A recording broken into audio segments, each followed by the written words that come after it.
Welcome everyone to the third and final video of the internship program lesson for week 3. Well, it's been a long journey, right? Where there was so much content to discuss, so much value from the webinar. I just couldn't miss it, right? So, without further ado, let's now examine each of the 7 triggers one by one, starting off with social proof. Like I mentioned previously, social proof is the amount of trust you can generate by harnessing the herd mentality of the crowd. So you can provide a lot of engagements in the form of comments, likes. These are all aspects that build up some sort of attachment with the customer. It's a primal trigger. Like if everyone goes and buys or chooses a particular service or product, then that means the service or product is good. And one example I would like to choose is before choosing the contractor to build this house that you see, I did, of course, do my background research. And doing the background research, I always ensure that the contractor delivered on his project deadlines, and the contractor would be, very diplomatic with his charges and all that. So after having examined all of these and several factors of the social proof, only did I write down the contract for construction of this house and this beauty right now, which has given me the venue and the personal freedom to take part in this internship program, is all down to my usage of social proof in choosing the right contractor to build my house. Okay, now in the webinar we had an example of social proof in which Deepak sir used Trustpilot reviews to influence the decision of the customer to buy his book, The Edge of Sanity, and of course his own personal popularity was used. These are all examples in which commercial products are marketed out in the public domain. Then when all the people stand up, you also feel the need to stand up. This is also a sort of primal trigger in which, if you feel that everyone around you is waving their hands when the religious speaker is speaking, then you are also compelled to wave your hands, right? So it's extremely uncomfortable if you are the only person not waving your hands, right? Been in that situation? Me too. Then the decision to send your children or to even join a college or an academic institution dependent on social proof, that's also entirely due to the mass environment in which we live in. However, joining this internship program, that was not influenced by social proof, make no mistake about that. It was only because of Deepak sir's reputation in delivering the value. That's what drove me, because I'd gone through several of Deepak sir's courses in his digital marketing mastery bundle, and I was thoroughly pleased with the level of implementation that he had done. So even just by purchasing his post, I had already set about implementing the products, because for me the best part about Deepak sir's digital marketing mastery bundle was the onus on implementation. You're not just being taught the concepts, you're also being made to implement it. He is implementing it with you in the videos, right? And that was what hooked me and made me his follower, in fact. So the implementation aspect, or like, as if you can click the learn do if you can click the I button, you can see my video on the learn do teach model, which connected me and Deepak sir together. So it was not social proof that convinced my buying decision to join this internship. It was in fact how much I reciprocated with Deepak sir. That's what made me a student of this internship program. Next one, scarcity. Now, of course, the one of those aspects you might remember in the internship signing webinar, Deepak sir always mentioned limited seats available, limited seats available, and limited seats. The number is, I think, capped up at around 500, right? So there were 500 seats available, and only 500 students are admitted into the internship program. Of course, Deepak sir included. Ha ha ha. So he's also a student, because this is the first time he's also doing this internship program. He had mentioned that in the webinar. Anyway, coming back to this topic, scarcity always creates value, because whenever you say stock clearance sale outside of a shop, you are always encouraged to go in and check it, right? So stock clearance sale is also another aspect which invites scarcity, because yeah, when a shop is completely clearing its floor, that means that yeah, they will be running out of stock soon. So we gotta go there and check it out. Scarcity invites value. Some examples of scarcity remaining, we just say limited seats. Then the deadline for application. This is more or less an organizational related scarcity, because whatever program is being run, you gotta close that application deadline in some time.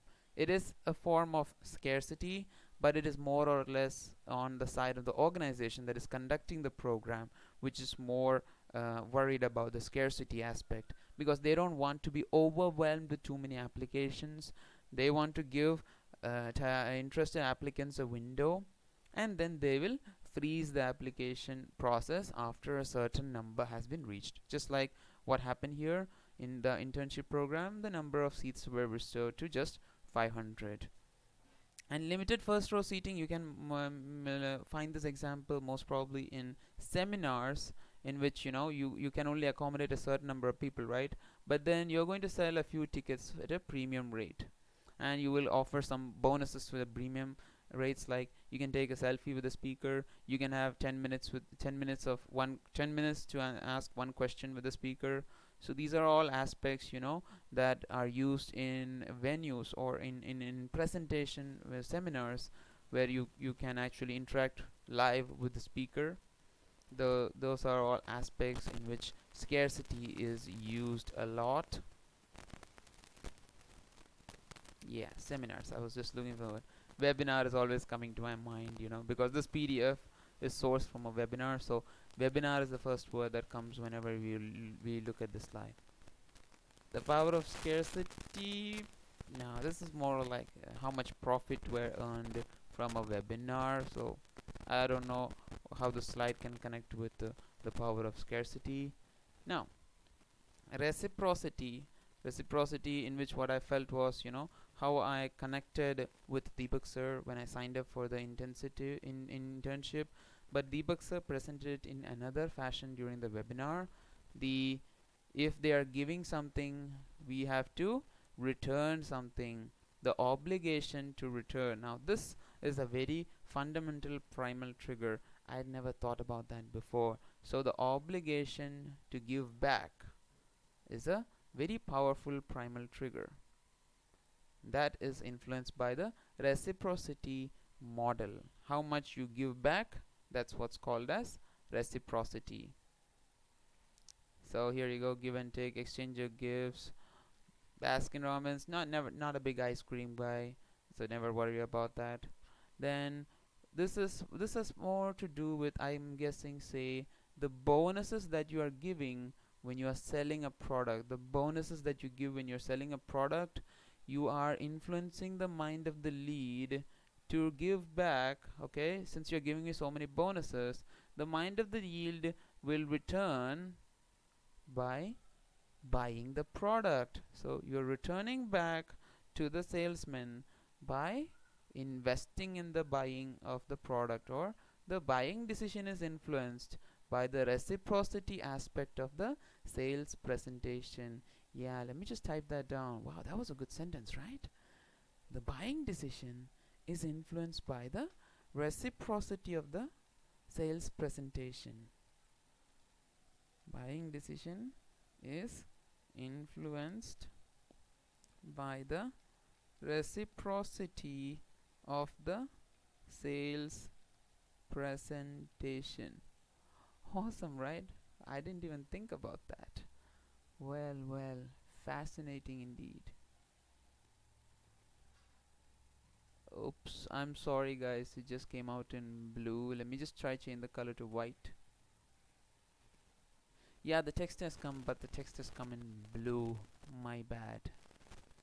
I'll fix it in the next presentation. Sorry about that. Next one. Let's go to the next primal figure, the authority. Of course, for us there's only one authority in this internship. It's Digital Deepak, and his authority in the art of digital marketing That's what influenced us to convey the buying decision. Same way, I would like to introduce you to another authority figure. His name is Hemant Achambedu. He is the narrator of this video. He is trying to position himself as an authority in the field of learn online tutoring. So learn online tutoring will be my product, and I'm trying to position myself as an authority, citing my years of experience and my understanding of the different types of tutors that are coming in. So that's going to be my primal trigger to influence the customers into making a sale, all right, or investing in my courses so that they can improve their online tutoring skills. Of course, I never follow for any of these. Your positions in a public office does not determine your authority. Public offices, they may be given on merit, right? uh, I didn't mean to classify dad as a public office. What I meant is, dad is a person who has his own experience, right? Your father, your mother, they have their own experience while handling with society. So when they are recommending a product, you will give it a greater weightage than your friend, right? So you're going to give it a greater weightage. That's going to be your recommendation.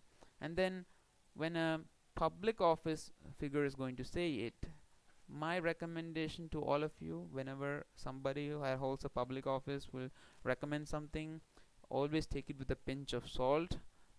Put in your own research, put in your own analysis on it, and then think about whether this product is the one for you.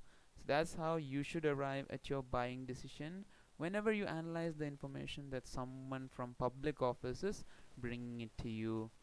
But however, when the expert says something, that's when you should be really coming close and paying attention, because when the expert says about the product, like Deepak sir is going to, engage with you, that's when you know, alright, this guy, he's the man. He's the serious stuff.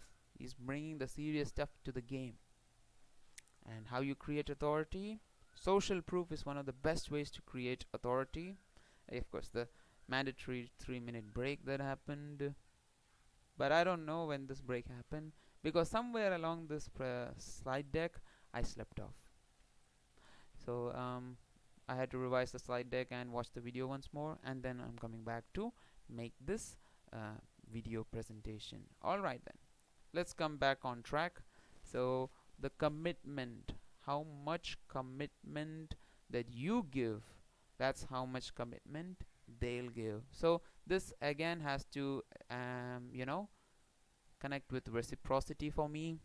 So how much enthusiasm you deliver into your tutoring, that much enthusiasm the student will return back. I have had 85% 85% of my students have reciprocated with me because of the intensity and energy that I bring to my lessons. When I give that energy to my lessons, then the student will also reciprocate, and then it just compounds from there. You'll be surprised then when you start doing the past paper problems. You would have like put up 35 questions, and then okay, let's take a break, I've just put 35 questions. Then the student will say, sir, I'm at 32. And you'll be prepared, wow, this student just came to me, and when they started out, her commitment level was very low, like she would only do 10 out of the 32, but now she's right neck and neck with me, right? That's how much you raise the commitment level of a customer. And if their commitment level is raised by your energy, then they're gonna come out there and they're gonna hit that sales button, hit that buy now button. That's what we want, right? Awesome, awesome. And if you get them to invest in you, they know that, yeah, whatever commitment that they make, you're going to return it back tenfold. The value that you give back to the customer will be tenfold. Here are some very simple examples on how they're getting to buy. Also, I have known certain people they'll sell a small product, say an ebook and all. They'll sell it for a small amount just to get the customer to be committed, and only after the customer buys the small product, they'll present their new product stack. Anyway, I don't believe in that much, because they're potentially, building their brand value by getting customers to buy the small product and enter into their funnel, sales funnel, which is what I meant. Then of course, liking, like I already mentioned, if you like that person, you're gonna get more people to buy from you. So liking is a very crucial aspect of business, because if you can reciprocate, again reciprocity is coming in, right? See how many meanings of reciprocity already I used. So reciprocity is not just about the give and take relationship, it's also about how you can, yeah, resonate with the lead. If you can resonate with the lead, if the lead likes you, you can get that lead to buy from you. That's the aspect about liking that I want to share with you. And the last, sales trigger. No, I don't subscribe to this. We are living in a digital universe, so no, none of those aspects is going to include. Maybe just the common things are going to resonate with you. For example, I made a lot of friends. I mean, I started off, I think when I entered this group, entered this group with 1950 friends on Facebook. Right now I think I've just reached 1980, and or to be higher on. But the point being is, they are all friends from the internship group. So you can just imagine that all of us have something in common, right? All of us students have something in common, and that's why we are making our friend circle grow. Wonderful, isn't it? Last but not the least, this next sales trigger is fear. I don't subscribe to fear, using fear as a sales trigger. It's more like, I've noticed this fear psychosis being introduced by influencers and all that, where they will try to marry scarcity and fear together to get customers to buy.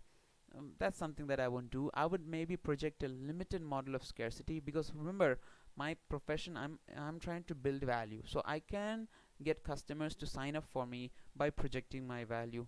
I don't have to go into the fear path. So I do not connect with it is a sales trigger, I totally understand that, but I will not be using the fear sales trigger in any of my presentation, because if they miss out, they are definitely going to be in my list, and I am going to retarget my customer. I will retarget my customer with an email list, so I can retarget my customer and bring them back into my buying decision. So I've learned this aspect from a very great guy. I mean, he's really awesome, and I'm going to buy his high ticket course soon enough. Right, not right now, but when I do, I'll earn the art of retargeting from this guy. Stay tuned. Whenever if you are in my loop, then you will definitely know who I'm talking about. Make sense? Yeah. So I'm going to be focusing more on retargeting through value, and that will be the way I'm going to gain my customer base. I don't intend to use the fear psychosis or missing out and all. I don't subscribe to those points. Okay, good. So now we just covered the 7 major triggers of influence. Social proof, reciprocity is about, I think it came 3 times, right? Let's see, where all did reciprocity connect with? Reciprocity connected with authority. Reciprocity also committed with liking and commitment as well, right? Okay, those 3 aspects are connected with reciprocity. Scarcity, of course, you can always project a limited number of seats available. Fear, something I don't resonate with, right? Yeah, I don't like the art of bringing in fear. Again, just wanna add up, I'll add that point in the previous slide. If you build fear in your customer base, then you are building a short-term business model. You can't scale it up beyond a certain limit. So a short-term business model that works on fear won't last long. You want longevity, then build value. You want longevity, I'm gonna cut that fear off. Yeah, I hate fear, so I'm gonna cutting it off. Hope you like that. Build value. So you build value, that's going to be one point of influence, which is going to influence the buying decision. Alright guys, so these are 7 triggers of influence that I learned from the third week course. Hope you like my presentation, hope you like my video. Put in your comments below, put in your feedback on Facebook, and you know what, let's make this internship the most successful one that we have done. If this is your first internship, that is, let's make it a constructive one. Get that payment, make Digital Debug pay you back. If you don't get paid, what's the point, right? So put in that effort, bring in that value in your sales copy, and that will reflect in your presentation. So I look forward to seeing all of your sales copies. Take care guys, and keep on tutoring online. Bye bye.